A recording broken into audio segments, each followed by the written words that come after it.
दोस्तों नमस्कार। स्वागत है आपका परीक्षा खबरी में। आज की महत्वपूर्ण खबरों को देखेंगे। 17 अप्रैल की बात करें तो आज विश्व हीमोफीलिया दिवस मनाया जाता है। वर्ल्ड फेडरेशन ऑफ हीमोफीलिया जो है, इसके जो संस्थापक थे फ्रैंक कैम्पबेल, इनका जन्म 17 अप्रैल के दिन ही हुआ था और इसी उपलक्ष्य में वर्ल्ड फेडरेशन ऑफ हीमोफीलिया 1989 से विश्व हीमोफीलिया दिवस मनाती है। ये हीमोफीलिया है क्या दोस्तों? तो हीमोफीलिया एक आनुवांशिक विकार है, आनुवांशिक रोग है। इसको पैतृक रक्तस्राव भी कहते हैं। पैतृक रक्तस्राव क्यों कहते हैं? क्योंकि ये आमतौर पर पुरुषों को ही इफेक्ट करता है, पुरुषों में ही पाया जाता है। स्त्रियां इसकी वाहक होती हैं, इसीलिए इसको पैतृक रक्तस्राव या हीमोफीलिया भी कहते हैं। और ये ट्रांसफर होती हैं पीढ़ी दर पीढ़ी। शरीर के बाहर जो है इसमें रक्त नहीं जमता है। इसका जो इफेक्ट है वो ये है इस बीमारी का कि अगर चोट वगैरह लग जाए तो रक्त का स्राव रुकता नहीं और इसीलिए दुर्घटना वगैरह में मृत्यु होने की घटनाएं आम होती हैं।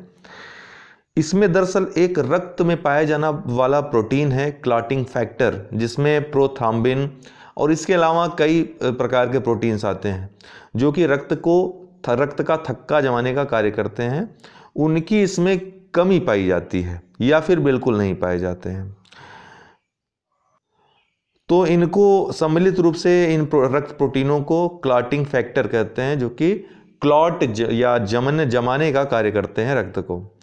इसमें जो उपचार पूछा जाता है कि उपचार कौन बेस्ट होता है, तो सबसे बेस्ट उपचार इसमें रिप्लेसमेंट थेरेपी होती है। ये बेस्ट उपचार होता है।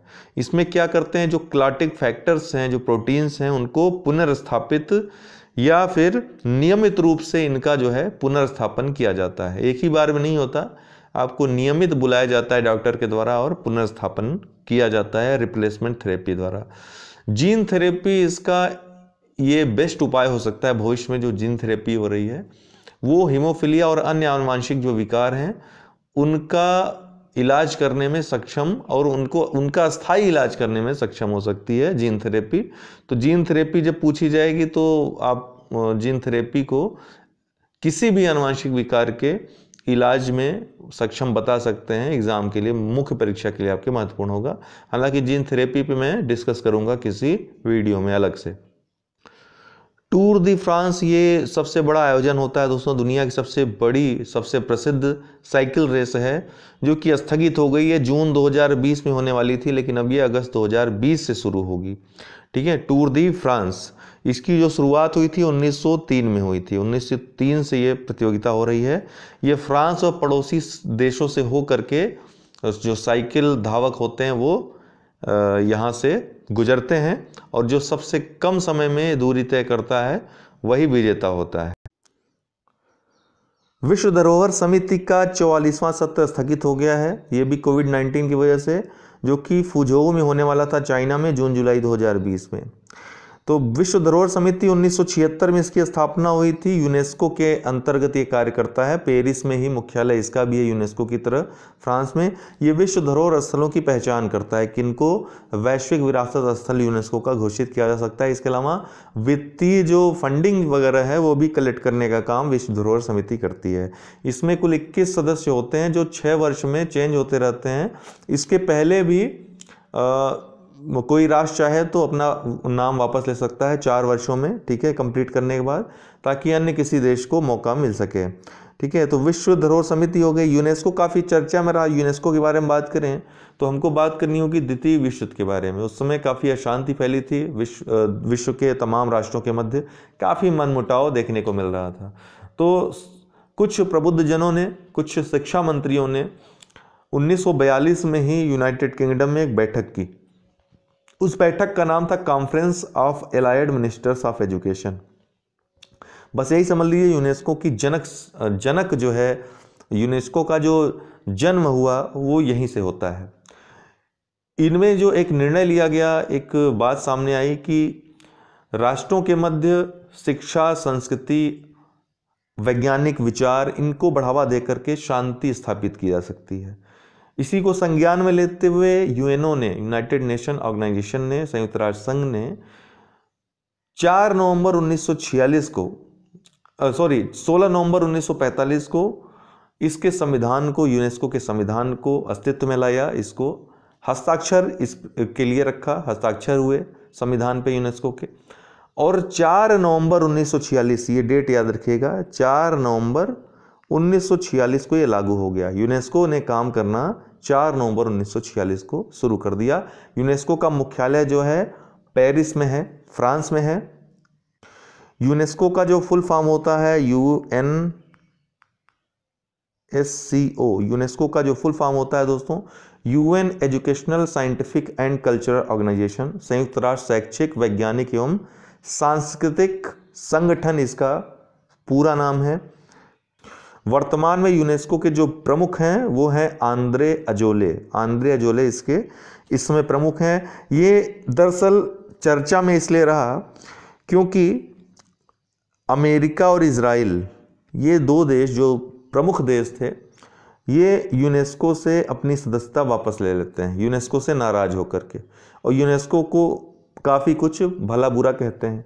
इसका कारण क्या है? ये कब अलग होते हैं? जनवरी 2019 में ये अलग हो जाते हैं। हालांकि 2017 में ही घोषणा कर देते हैं कि हम यूनेस्को से अलग होंगे। 2019 लग जाता है, जनवरी 2019 में ये औपचारिक रूप से अलग हो जाते हैं यूनेस्को से। इसका कारण क्या रहता है? इसका कारण रहता है कि 2016 में यरूशलेम, जिस पर कि दावा करता है इजराइल अपना और फिलिस्तीन भी, तो यरूशलेम को यरूशलेम के लिए कहा यूनेस्को ने कि ये यहूदी नहीं है, अर्थात ये यहूदी स्थल नहीं है, बल्कि यूनेस्को ने इसको हरम अल शरीफ के रूप में इसकी पहचान की, हरम अल शरीफ। तो यहाँ पर तो बातें बिगड़ी ही, लेकिन बाद में क्या हुआ कि 2017 में एक कदम आगे बढ़ करके फिलिस्तीन की एक जगह को, जिसको यहूदी अपना, या ये कह लीजिए इजराइल अपना बहुत ही महत्वपूर्ण स्थल मानता है, धार्मिक स्थल मानता है, माचपला उसका नाम है, माचपला, इसको विश्व धरोहर सूची में शामिल कर देता है, वैश्विक धरोहर घोषित करता है यूनेस्को। लेकिन इस नाम से नहीं करता है, बल्कि एक इस्लामिक नाम इब्राहिम मस्जिद से इसकी पहचान करता है, जो कि फिलिस्तीनियों का भी यही मानना रहता है, फिलिस्तीन भी इब्राहिम मस्जिद के रूप में ही इसकी पहचान करते हैं। तो ये 2 महत्वपूर्ण ऐसी घटनाएं होती हैं। और इसके अलावा यूनेस्को कुछ बातें कहता है इजराइल के लिए कि इजराइल ने ज़बरदस्ती यरूशलेम पे कब्जा कर रखा है, उसने काफ़ी यहाँ पर अत्याचार किए हैं, मानवाधिकार का उल्लंघन किया है, तो ये सब बातें करता है। तो अमेरिका और इजराइल दोनों ही यूनेस्को से अपने आप को अलग करने का फैसला करते हैं और कहते हैं ये एकदम बेकार संस्था हो गई है, इसका कोई मतलब नहीं रह गया है।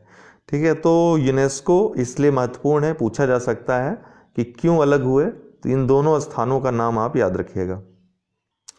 कल हमने आपको IUCN के बारे में बताया था, ठीक है, आज हम आपको IUCN का ही एक समझौता है, कन्वेंशन है, साइट्स, इसके बारे में बताएंगे।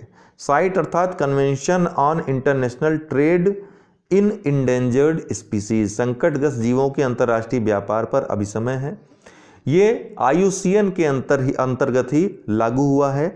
कब लागू हुआ है? 1 जुलाई 1975 को। अगर आपने IUCN नहीं जानना है, IUCN के बारे में नहीं पढ़ा है, तो उसको पढ़े बिना आपको ये पूरा समझ में नहीं आएगा। कल वाला वीडियो आप परीक्षा खबरी अवश्य देखें। भारत इसमें 1976 में शामिल हुआ था, अक्टूबर 1976 में। UPSC में एक क्वेश्चन आया था कि भारत इसके गठन के साथ ही इसमें शामिल हो गया था, तो वो गलत था, क्योंकि भारत 1 वर्ष बाद लगभग अक्टूबर 1976 में इसमें शामिल हुआ था साइट्स में। इसमें 3 परिशिष्ट हैं। इन 3 परिशिष्टों में जो संकटग्रस्त जीव हैं उनको रखा गया है विभिन्न रूपों में। तो पहले जो परिशिष्ट में आते हैं वो लुप्तप्राय आते हैं, जिनका अगर व्यापार किया जाए तो और ज़्यादा खतरा इससे पैदा होगा। जो दूसरा परिशिष्ट है उसमें ऐसे आते हैं जीव जिनको निकट भविष्य में तो खतरा नहीं है, अभी तो खतरा नहीं है, लेकिन यदि सख्त व्यापार नियंत्रण नहीं लागू किया गया तो ये विलुप्त प्राय हो सकते हैं। और तीसरे में वे प्रजातियां रखी गई हैं जिनकी किसी एक देश या पक्ष द्वारा जिनका संरक्षण या नियंत्रण की पहचान की जाती है, अर्थात कोई एक देश या एक पक्ष इन प्रजातियों का संरक्षण करेगा। अगर इसके जन्म की बात करें तो 1963 में इसकी शुरुआत हो जाती है। 1963 में क्या होता है, IUCN की एक बैठक होती है, उसी में ये ड्राफ्ट तैयार किया जाता है। इसको वाशिंगटन कन्वेंशन के नाम से भी जाना जाता है क्योंकि वाशिंगटन में ये बैठक होती है।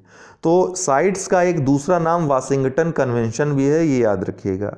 ये एक प्रकार की बहुपक्षीय संधि है। 1973 में इसको हस्ताक्षर हेतु रखा जाता है। 1 जुलाई 1975 को ये लागू हो जाती है।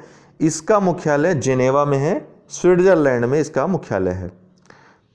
कल हम IUCN के एक और अभिसमय ट्रैफिक के बारे में पढ़ेंगे, ठीक है, ट्रैफिक के बारे में जानेंगे। तो धीरे धीरे हम अपने डेली के वीडियो में किसी एक महत्वपूर्ण संस्था जो कि हाल ही में चर्चा में रही है उसके बारे में बात करेंगे। दरअसल ये चर्चा में क्यों रहा, तो मैं आपको बता देना चाहता हूँ कि हाल ही में भारत ने एक प्रस्ताव जो है, इसकी जो जेनेवा में बैठक हुई थी सचिवालय में, उसमें पेश किया था 2019 में, अगस्त 2019 में। उस प्रस्ताव में जो महत्वपूर्ण बातें भारत की तरफ से कही गई वो ये हैं कि प्रस्तुत प्रस्ताव में, ये नाम याद रखिएगा, जो लोग UPSC का प्री देने जा रहे हैं उनके लिए भी महत्वपूर्ण है। प्रस्तुत प्रस्ताव में स्मूथ कोटेड ओटर, छोटे पंजे वाले ओटर, भारतीय स्टार कछुआ, टोके गेको, वेज फिश और भारतीय शीशम की सूची में जो 3 हमने आपको बताया परिशिष्ट, उसमें बदलाव के बारे में बात की गई है। भारत इन सभी 5 वन्य जीवों की प्रजातियों के संरक्षण को बढ़ावा देना चाहता है क्योंकि ये सभी प्रजातियां अंतर्राष्ट्रीय व्यापार के उच्च जोखिम का सामना कर रही हैं। भारतीय शीशम को साइट्स परिशिष्ट 2 से हटाने का प्रस्ताव किया गया है, बहुत महत्वपूर्ण है। साइट्स द्वारा सुरक्षा की आवश्यकता के आधार पर प्रजातियों को 3 परिशिष्टों में सूचीबद्ध किया गया है। हमने आपको बताया तीनों सूचियों के बारे में, तो इसीलिए हाल ही में चर्चा में रहा, आपकी परीक्षा में पूछा जा सकता है। दोस्तों आज के लिए इतना ही।